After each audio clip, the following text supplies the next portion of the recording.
தாய் தமிழ் உறவுகளுக்கு வணக்கம். அதிமுகவுக்கு ஏன் ஓட்டு போடுகிறீர்கள் என்ற தலைப்பில் இந்த காணொலியை காண்கிறோம். அதிமுக 1972 எம்ஜிஆர் ஆரம்பித்தார். எம்ஜிஆர் 3 முறை தமிழக முதலமைச்சராக பதவி வகித்தார். எம்ஜிஆருடைய மறைவுக்கு பிறகு செல்வி ஜெயலலிதா தமிழகத்தின் முதலமைச்சராக பதவியேற்றார். 5 முறை பதவியேற்றார். அதிமுகவின் பொதுச் செயலாளராக 29 ஆண்டு காலம் கட்சியை கட்டி காத்து வந்தார். எம்ஜிஆர், ஜெயலலிதா 2 பேரும் அரசியலில் துணிவு மிக்கவர்கள். தங்களுடைய மாநில உரிமைகளை மத்திய அரசிடம் அடகு வைக்கவில்லை.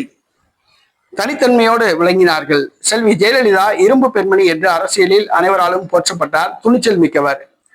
ஒருமுறை வாஜ்பாய் அரசாங்கத்தையே கவிழ்த்தவர். அந்த அளவுக்கு புகழ் பெற்றவர். ஒரு துணிச்சல் மிக்க அரசியல்வாதி.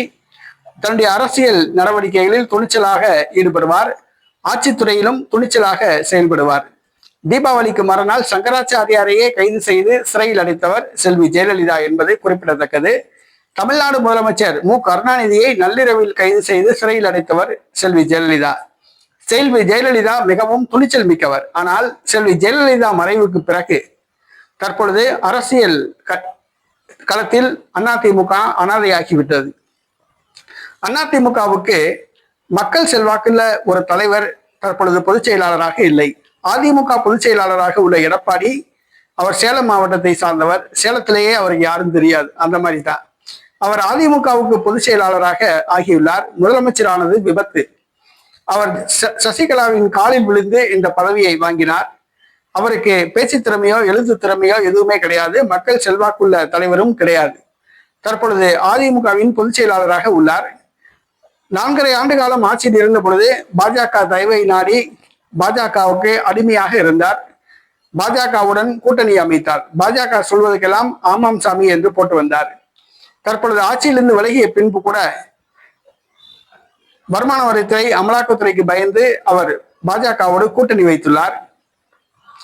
பாஜக சொல்வதைத்தான் சட்டம் என்ற ரீதியில் செயல்பட்டு வருகிறார். முழுக்க முழுக்க பாஜகவுக்கு கொத்தடிமையாகிவிட்டார் எடப்பாடி பழனிசாமி. மேலும் கட்சியில் உள்ளவர்களை எல்லாம் கட்சியில் இருந்து நீக்கி வருகிறார். கட்சி காணாமல் போய்விட்டது. நடைபெற்று முடிந்த பாராளுமன்ற தேர்தலில் 20% வாக்குகளை அதிமுக பெற்றது. ஆனால் வருகிற சட்டசபை தேர்தலில் அதிமுக 10% வாக்குகளை பெறுவதே கஷ்டம். இந்த சூழ்நிலையில் அதிமுகவுக்கு ஏன் ஓட்டு போடுகிறீர்கள் என்று கேட்கிறோம். செல்வி ஜெயலலிதா, எம்ஜிஆர் ஆகிய அரசியல் துணிவு மிக்கவர்கள் இருந்தார்கள். நீங்க அதிமுகவுக்கு ஓட்டு போட்டீங்க. ஆனா இன்னைக்கு மாநில உரிமைகளை அடகு வைத்த எடப்பாடி பழனிசாமி தான் முதலமைச்சரா இருக்காரு. இவர் பாஜகவுக்கு முழுக்க முழுக்க அடிமை, கொத்தடிமை. கட்சியே கொண்டு போய் அடகு வச்சாப்ல. இவருக்கு மக்கள் செல்வாக்கு எதுவும் கிடையாது. மக்கள் மத்தியில நல்ல நன்மதிப்பும் கிடையாது. இவருக்கே அதிமுக தொண்டர்கள் வாக்களிக்கிறீங்க? அதுதான் கேள்வி.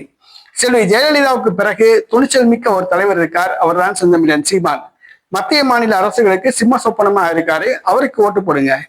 அதிமுக அது கடலில் அதிமுக ஓட்டு போடுவது கடல்ல கரையிற பெருங்காயம் மாதிரி. அதிமுகவை பாடகட்டி அனுப்பிட்டாங்க. அதிமுக இனிமேல் உயிர் பெற்று எழுவதற்கு வாய்ப்பு கிடையாது. கண்ணு கட்டிய தூரம் அதிமுகவை வழிநடத்தக்கூடிய மக்கள் தலைவர்கள் யாரும் கிடையாது. ஆக அதிமுக தொண்டர்கள் இனிமேல் இரட்டை இலை சின்னத்துக்கு ஓட்டு போடக்கூடாது. சீமானுக்கு தான் ஓட்டு போட வேண்டும்.